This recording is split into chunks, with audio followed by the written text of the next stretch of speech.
Yang saya hormati Bapak Ibu Dewan Guru SD Negeri 2 Batu Tutu. Puji syukur marilah kita panjatkan atas kehadiran Allah Subhanahu wa taala, karena berkat rahmat dan hidayahnya kita masih dapat berkumpul di ruangan kelas 5 ini dalam acara menyebarkan pemahaman dan penerapan pengalaman budaya positif. Sebelumnya juga saya ucapkan terima kasih kepada Kepala Sekolah Bapak Heri dan teman-teman juga atas waktunya dapat Oke, baiklah Bapak Ibu Guru yang saya hormati. Sebelum saya memaparkan penjabaran saya itu, saya memberikan esbrikin biar kita lebih semangat lagi, biar kita lebih bermotivasi lagi dalam menjadi guru yang benar-benar profesional. Saya juga di sini masih belajar, kita sama-sama belajar. Semoga kedepannya kita bisa lebih baik lagi. Saya mohon untuk berdiri Bapak Ibu Guru. Di sini saya memberikan tiga tepukan. Yang pertama tepuk pagi, tepuk siang, dan tepuk malam. Di sini tujuannya untuk konsentrasi. Jadi kalau tepuk pagi itu 2 kali, tepuk pagi 1 kali, tepuk siang 2 kali, dan tepuk malam itu diam. Jadi kalau seandainya saya bilang, Revan, udah tepuk malam aja, dia sudah tidur. Oke, dimulai. Tepuk siang.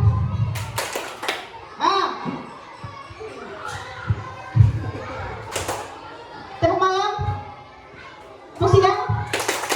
Ada 3 kali, kopi ya? Tepuk pagi, tepuk siang. Oke, siap. Sekali lagi berarti ya. Kita buat esbriking satu lagi. Ini udah benar-benar konsentrasi. Yang kedua, coba angkat tangannya, angkat jari telunjuk, Revan kayaknya tadi malam tidurnya begadang. 2 kali putar ke kanan, 2 kali putar ke kiri. Pegang hidung.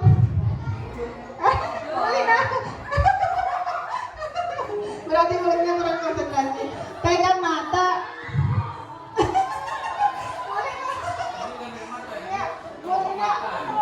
Iya, sesuai dengan yang ini ya Bu ya. Jangan konsentrasinya yang saya lihat. Pegang rambut.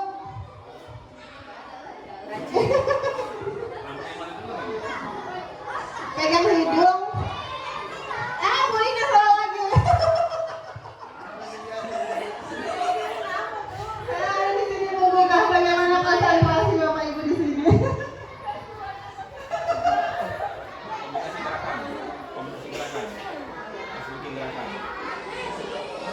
Mata, hidung, mulut.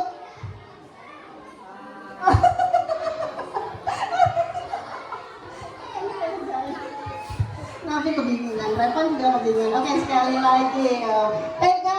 Pegang hidung. Molina. Hai Molina, kenapa Bu?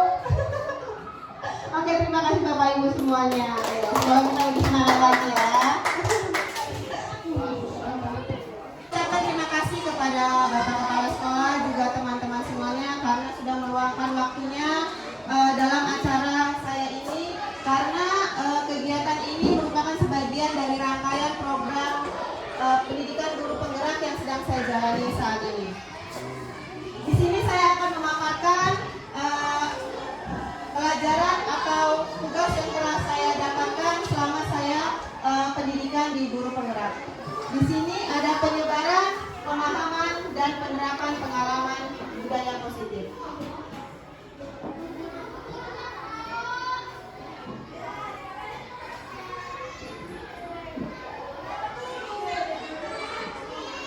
Konsep inti dari budaya positif ini diterapkan, yaitu perubahan paradigma belajar, disiplin positif, nilai-nilai kebajikan, kebutuhan dasar manusia, motivasi perilaku manusia, posisi kontrol guru, keyakinan kelas, dan segitiga restitusi. Di sini akan kita bahas satu persatu.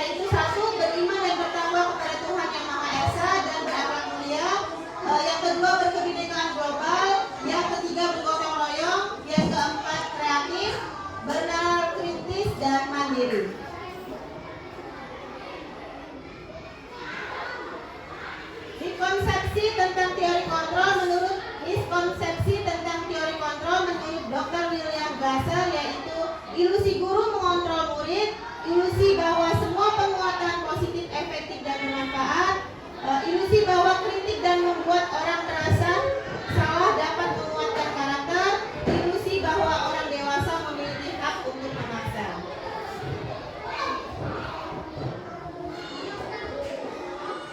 Stimulus respon dan teori kontrol. Di sini stimulus responnya yaitu kita mencoba mengubah orang dapat berpandangan sama dengan kita. Teori kontrolnya kita berusaha memahami pandangan orang lain tentang dunia. Yang kedua, perilaku buruk dilihat sebagai suatu kesalahan. Semua perilaku memiliki tujuan. Yang ketiga, orang lain bisa mengontrol saya dan teori kontrolnya hanya Anda yang bisa mengontrol diri Anda. Yang keempat, saya bisa mengontrol orang lain, sedangkan teori kontrolnya Anda tidak bisa mengontrol orang lain. Yang kelima, pemaksaan ada pada saat bujukan gagal. Teori kontrolnya kolaborasi dan konsensus menciptakan pilihan-pilihan baru. Yang terakhir, model berpikir menang atau kalah dan teori kontrolnya model berpikir menang-menang.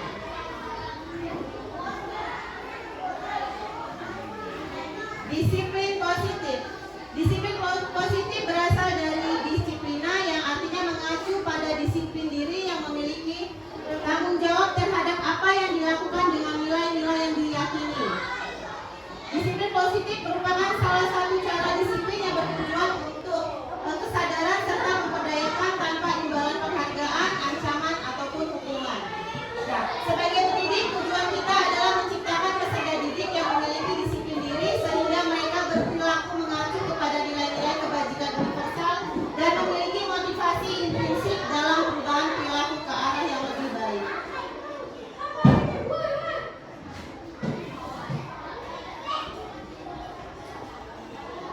Nilai-nilai kebajikan universal.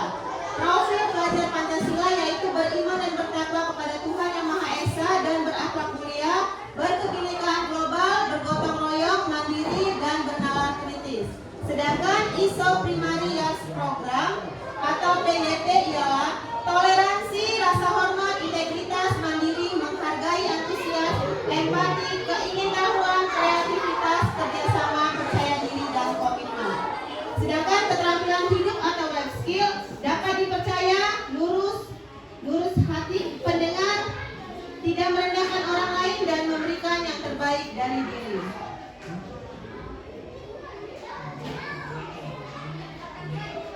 Kebutuhan dasar manusia.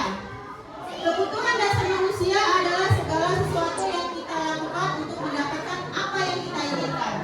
Seluruh tindakan yang kita lakukan memiliki tujuan tertentu dan semua usaha terbaik yang kita lakukan adalah dalam rangka agar kebutuhan dasar kita terpenuhi dengan baik.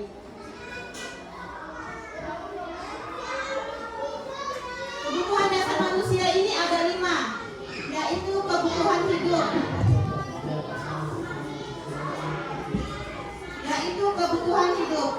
Kebutuhan hidup ini meliputi tempat tinggal, makan, pakaian, kesehatan, dan keamanan. Sedangkan yang kedua yaitu kasih sayang dan rasa berterima kasih. Itu meliputi rasa diterima, berbagi, diperdulikan, kerjasama, menjadi bagian dari kelompok. Sedangkan yang ketiga yaitu penguasaan. Itu meliputi harga diri, keinginan untuk dianggap, memimpin, berprestasi, diakui, dan dinilai. Sedangkan yang keempat yaitu kebebasan. Kebebasan ini meliputi mandiri, memiliki pilihan, mencoba hal baru, mampu mengendalikan arah dirinya. Sedangkan yang terakhir yaitu kesenangan, meliputi bermain, humor, antusias, dan tertawa.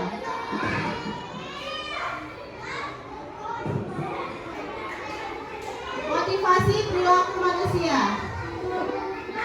Di sini ada motivasi ekstrinsik dan ada motivasi intrinsik.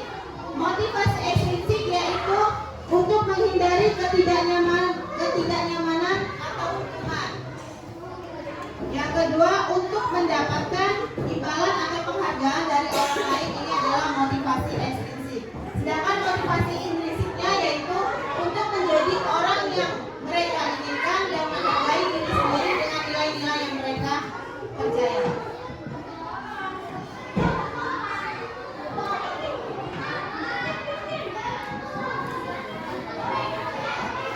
Di sini kita akan membedakan antara hukuman, konsekuensi, dan restitusi. Hukuman ini yaitu dia tidak terencana atau tiba-tiba. Yang kedua, murid tidak tahu apa yang akan terjadi atau tidak dilibatkan. Yang ketiga, bersifat satu arah, dan yang terakhir berupa hukuman fisik atau psikis. Dan konsekuensi itu sendiri yaitu terencana atau disepakati sesuai peraturan, murid tetap dibuat tidak nyaman, dan yang terakhir sikap guru selalu memonitor murid. Sedangkan yang terakhir yaitu proses menciptakan kondisi bagi murid untuk memperbaiki kesalahan, proses kolaboratif yang mengajarkan murid untuk mencari solusi sendiri. Jadi setiap kelas apabila ada anak yang melakukan kesalahan, ini ada 3 yang meliputi hukuman, konsekuensi, restitusi. Nanti kita bahas satu persatunya. 5 posisi kontrol guru. Posisi kontrol guru di kelas ada yang disebut penghukum, teman, pembuat merasa bersalah, pemantau, dan manajer. Di sini ada contoh penerapan 5 posisi kontrol guru ketika ada kasusnya siswa tidak memakai atribut lengkap saat upacara. Ketika saat upacara, posisi kontrol guru sebagai penghukum yaitu gurunya ini menyuruh anaknya itu untuk hormat pada bendera selama satu jam. Berarti ini gurunya bersifat penghukum. Sedangkan ada lagi posisi kontrolnya pembuat merasa bersalah. Jadi gurunya berbicara kepada muridnya, berapa kali ibu atau bapak harus memberitahu kamu selalu saja mengecewakan bapak atau ibu guru. Berarti ini gurunya sebagai pembuat merasa bersalah.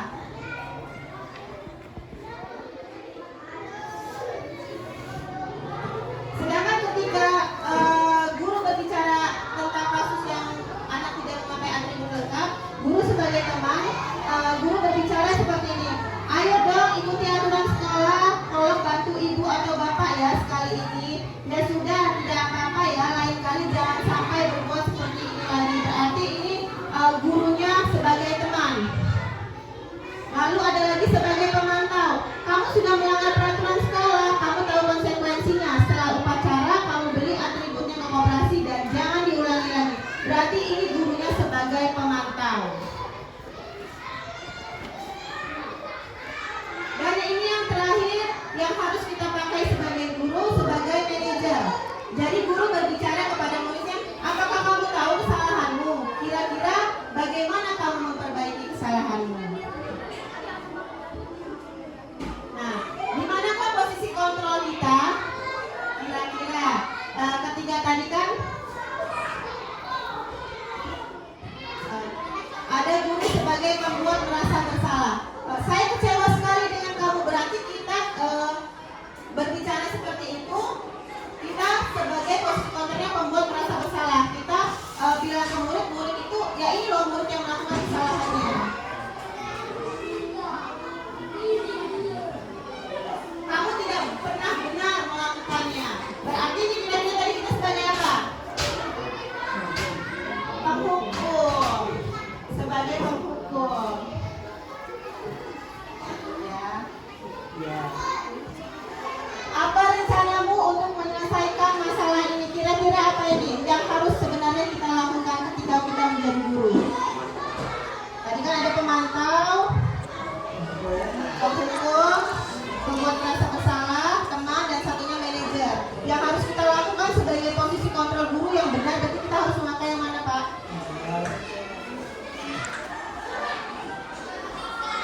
Manajer. Iya.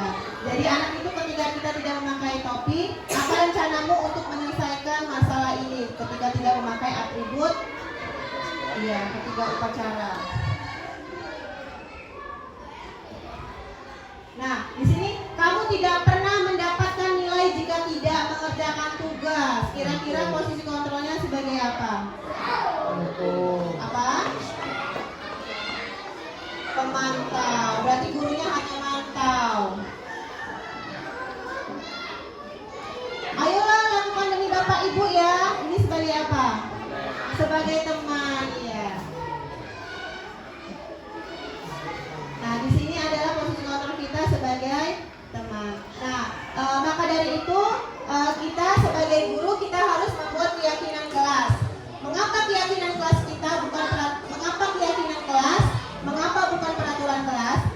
yang bisa jawab Bapak Ibu? Apa bedanya keyakinan kelas dengan peraturan kelas? Kalau seandainya keyakinan kelas itu ialah kesepakatan yang dibuat antara guru dan murid dan disepakati oleh kedua belah pihak bersama. Sedangkan kalau peraturan kelas itu adalah peraturan, yaitulah peraturan yang dibuat oleh sekolah tanpa kesepakatan dari muridnya.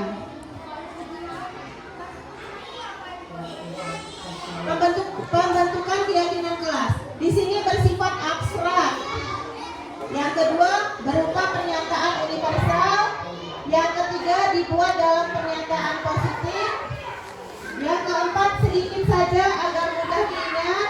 Yang kelima sesuai dengan kondisi kelas dan sekolah sehingga mudah diterapkan.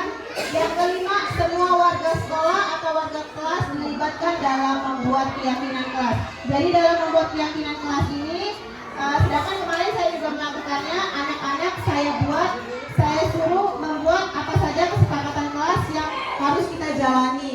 Jadi sama-sama kita membuat kesepakatan kelasnya. Nah, dalam setiap kasus yang kita dapatkan di sekolah ataupun di kelas, kita harus kasus itu harus kita pecahkan dengan yang namanya segitiga restitusi. Jadi dalam segitiga restitusi ini, yang pertama kita lakukan yaitu menstabilkan identitas, yang kedua validasi tindakan yang salah, yang ketiga menanyakan keyakinan. Jadi segitiga restitusi itu ialah suatu proses dialog yang dijalankan oleh guru agar dapat menghasilkan murid yang mandiri dan bertanggung jawab. Jadi ketika ada anak yang melakukan kesalahan, kita tidak langsung ngejudge loh kamu salah, itu tidak. Jadi kita harus melakukan 3 tahapannya. Menstabilkan identitas, yaitu di sini berdasarkan prinsip membuat kesalahan adalah bagian dari proses pembelajaran. Di sini kita berbicara kepada muridnya itu dengan kata-kata berbuat salah itu wajar. Tidak ada manusia yang sempurna. Ibu bapak juga pernah melakukan itu. Ibu bapak tidak mau mencari siapa yang salah, tapi ibu bapak ingin mencari solusi dari masalah ini. Dan yang terakhir, kamu berhak merasa begitu. Dan saya kemarin sudah melakukan kasus restitusi ini dengan 3 cara ini. Itu ketika ada siswa yang datang terlambat dan tidak mengerjakan tugas. Nanti kita lihat videonya. Yang kedua yaitu validasi tindakan yang salah. Berdasarkan prinsip, setiap perilaku berupaya memahami suatu kebutuhan tertentu. Di sini guru berbicara kepada muridnya, kamu pasti punya alasan mengapa melakukan hal itu. Yang kedua, padahal kamu bisa melakukan hal yang lebih buruk dari ini ya. Yang ketiga, kamu patut bangga karena telah melindungi sesuatu yang penting buatmu. Dan yang keempat, kamu melakukannya karena mempertahankan sesuatu yang penting bagimu. Ini validasi tindakan yang salah. Dan yang terakhir menanyakan keyakinan. Jadi ini menanyakan keyakinan kelas yang telah kita buat tadi antara guru dan siswa. Berdasarkan prinsip teori kontrol bahwa pada dasarnya kita termotivasi secara intrinsik. Apa keyakinan kelas kita? Jadi nanti untuk menanyakan keyakinan kelas ini kita berbicara kepada muridnya itu dia masih ingat tidak tentang keyakinan kelas apa saja yang telah kita buat atau kita sepakati. Yang kedua, nilai-nilai apa yang telah disepakati bersama. Jadi kan di situ ada nilai-nilai apa saja yang telah disepakati. Yang ketiga, seperti apa gambaran sebuah kelas yang ideal menurut kamu. Dan yang keempat, kamu ingin menjadi orang yang seperti apa. Nah, kemarin di sini saya sudah melakukan contoh penerapan segitiga restitusi. Di sini ada tentang Alisa yang datang terlambat dan juga Yuda yang tidak mengerjakan tugas atau PR pelajaran pendidikan agama Islam.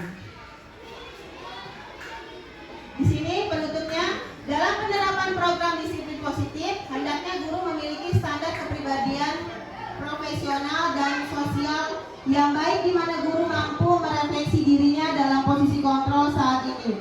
Bagaimana perjalanan dirinya sebagai among manajer yang menuntut murid-muridnya menjadi insan yang mandiri, merdeka, dan bertanggung jawab.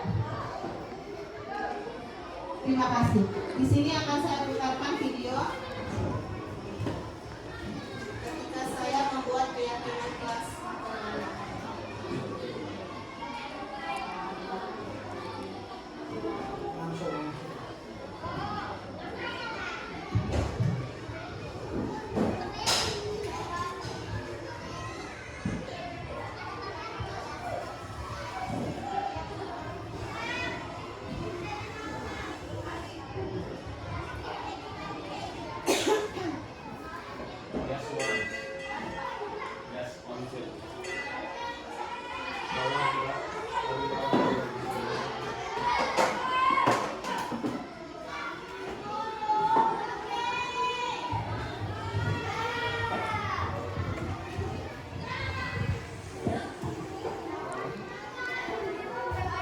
Ini video ketika saya membuat keyakinan kelas.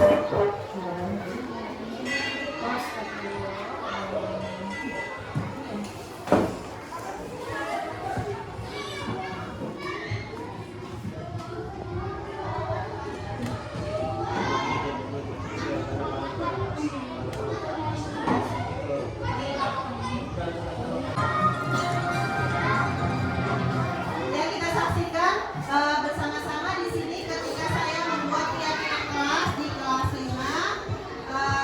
Di sini saya memberi pemaparan ke anak-anak bahwa keyakinan kelas itu yaitu kesepakatan yang dibuat oleh guru dan siswa, tetapi ini harus disepakati bersama-sama tanpa ada paksaan, sehingga siswa juga bisa melaksanakan keyakinan-keyakinan kelas tersebut dengan benar.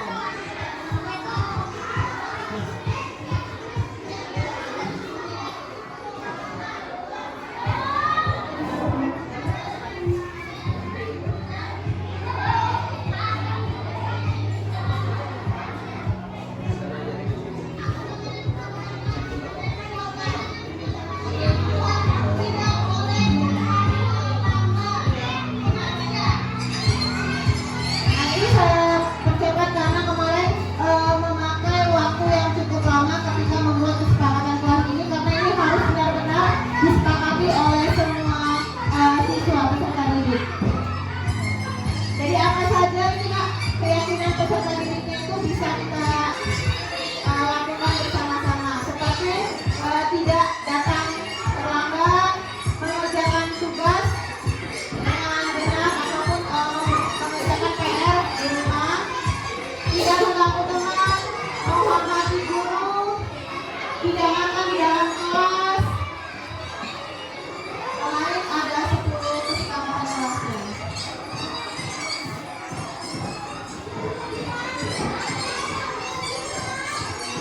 Dan ketika saya membuat keyakinan kelas, siswa-siswa pada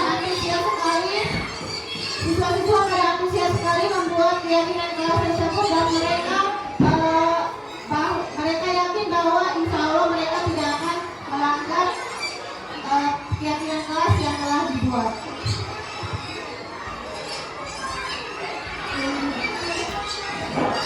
Cukup panjang ini, makanya saya percepat.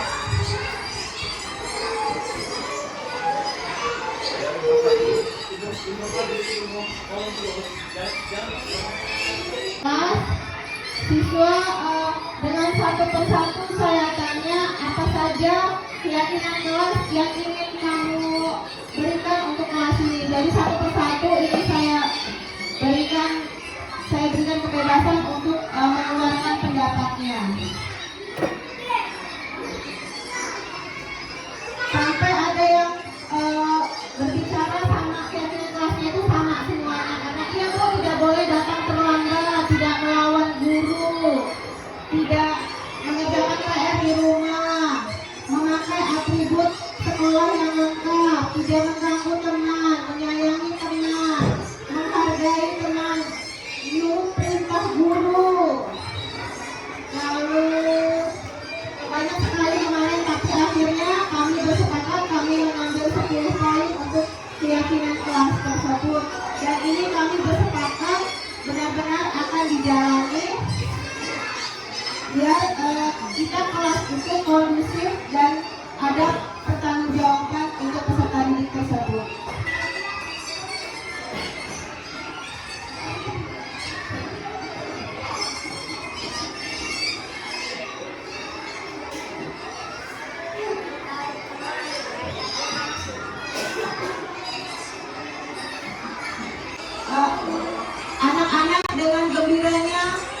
membuat keyakinan kelas tersebut tanpa ada hambatan. Iya Bu, saya setuju Bu, saya sepakat Bu, saya tidak akan melanggar Bu kesepakatan kelas yang kita buat. Mereka pun dengan semangatnya berbicara seperti itu.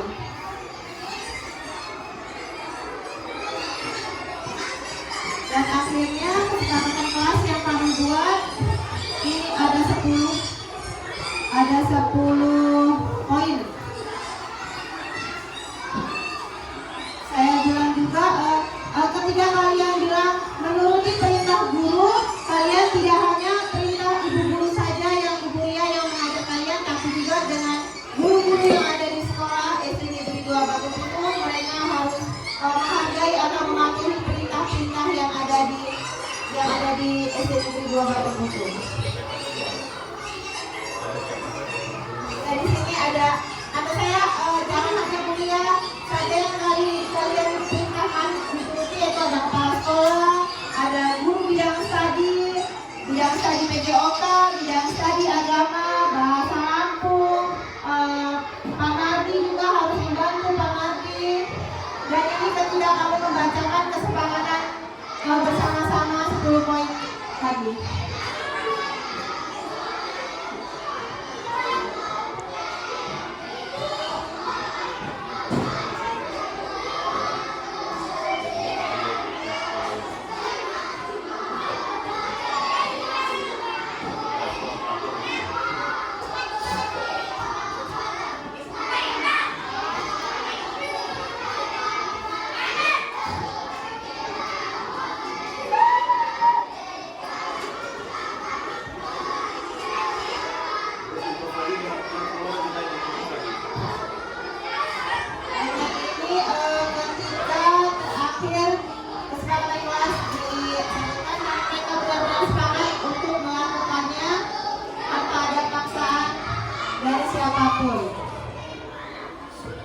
Ini keyakinan kelas saya Bapak Ibu, jadi diharapkan untuk teman-teman yang lain, untuk wali kelasnya diharapkan untuk membuat juga keyakinan kelasnya supaya kelas belajarnya nanti lebih berkualitas lagi, lebih baik lagi, lebih kondusif lagi, lebih nyaman lagi, dan lebih baik lagi. Bagaimana Bapak Ibu? Apakah sampai sini sudah paham tentang keyakinan kelas? Jadi peraturan sekolah dengan keyakinan kelas itu berbeda. Keyakinan kelas itu ya kesepakatan antara Bapak Ibu guru dengan siswanya atau peserta didik. Dan di sini juga saya akan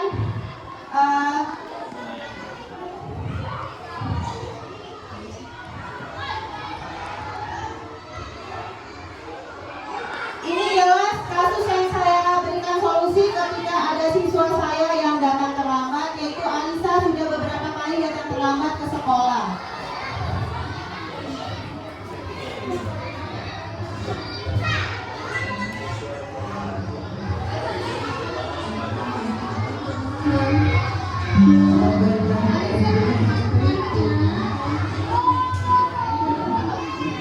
Ya.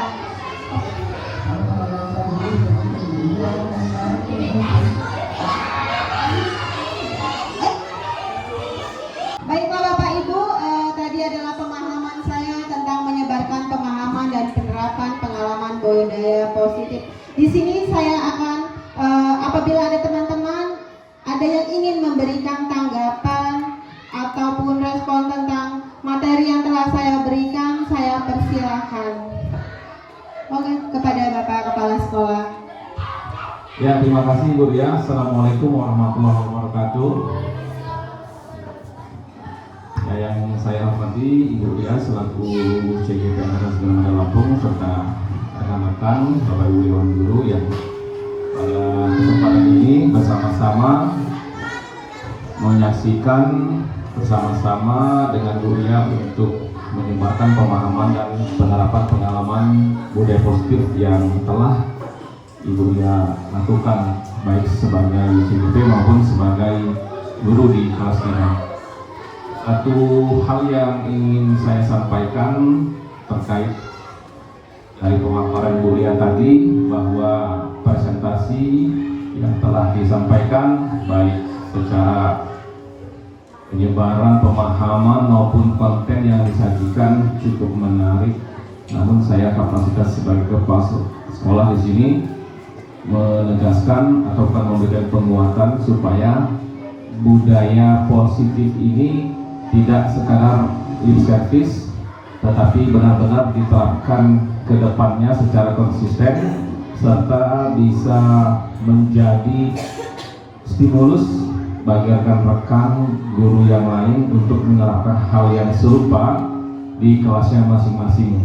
Sekali lagi saya sampaikan selamat dan sukses untuk kuliah yang telah sampai di modul 1.4 budaya positif, dan semoga perjalanan kuliah sebagai CGP Angkatan 9 pada pembelajaran berikutnya baik di lokakarya, pendampingan individu maupun tugas-tugas yang ada di LMS berjalan dengan baik dan sukses. Sekali lagi saya ucapkan selamat dan mudah-mudahan selalu diberikan kelancaran. Terima kasih.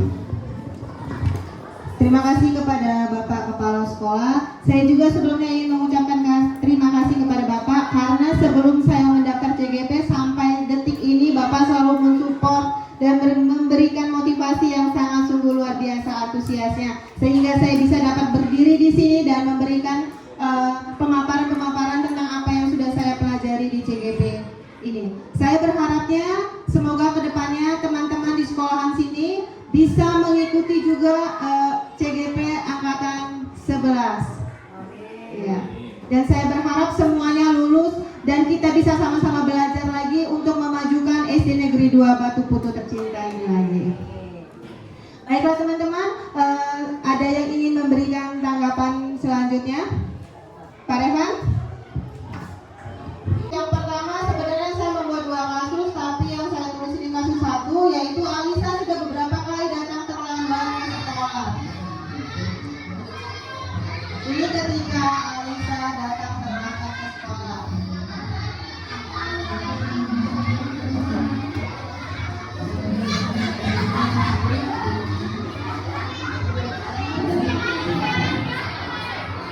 Ini ketika Alisa datang ketika teman-temannya sudah masuk sekolah. Di sini saya segitiga restitusi tadi yaitu menstabilkan identitas.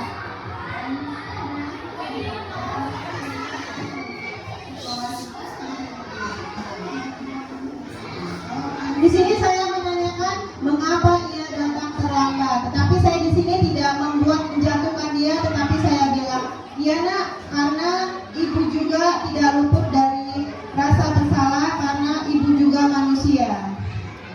Tidak luput dari rasa bersalah. Yang kedua yaitu di sini validasi tindakan yang salah. Di sini saya menanyakan, "Mengapa kamu datang terlambat?"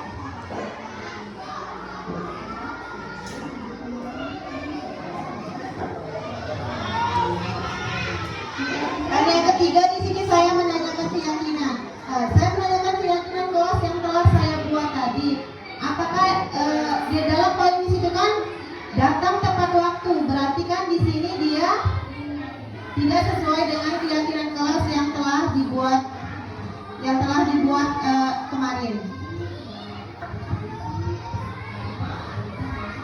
Jadi di sini saya memberikan solusi, dia katanya datang terlambat karena dia tidur kemalaman. Jadi saya memberikan solusi bahwa tidur kemalaman itu tidak baik karena membuat membuat kita datang terlambat. Jadi saya memberikan solusi. Jadi besok kamu ketika tidur malam tidurnya jam 9, jangan di atas jam 9.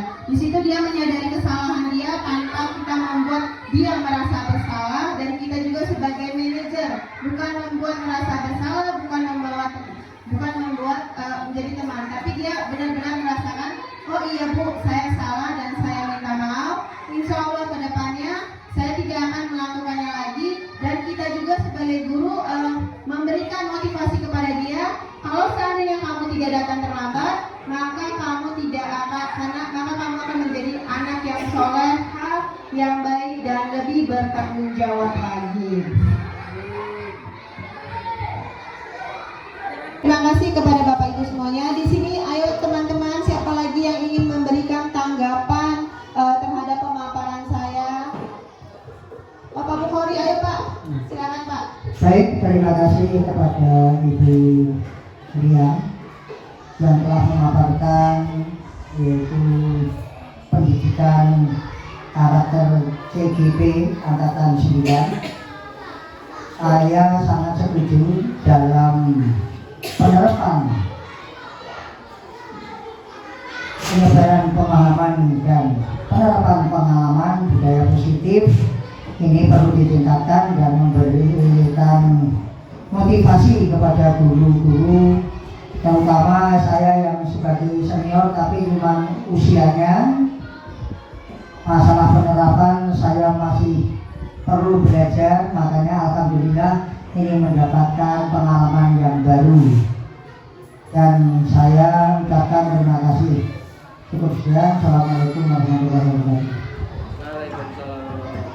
Baik, terima kasih Bapak Bukhari SPD selaku guru senior di SD Negeri 2 Batu Putu. Sehat selalu ya Pak ya. Ya, terima kasih Pak atas respondennya di sini.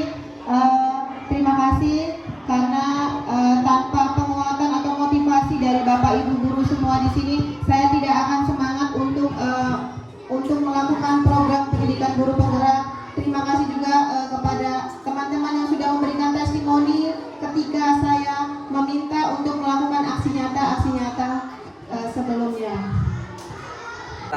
Baiklah, terima kasih Bapak Ibu semuanya.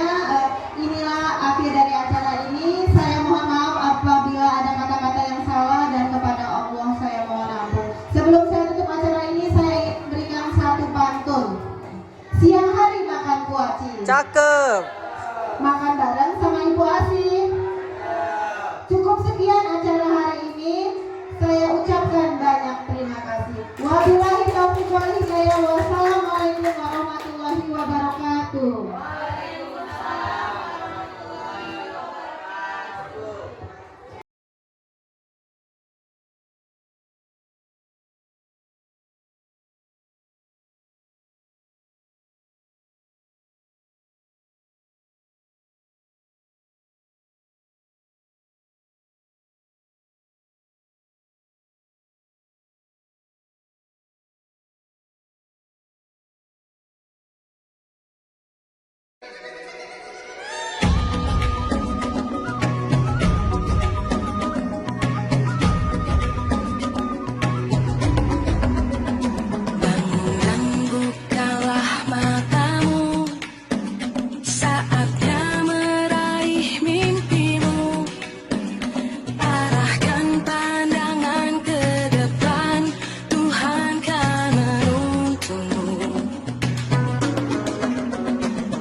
Ayo sebanyak-banyaknya.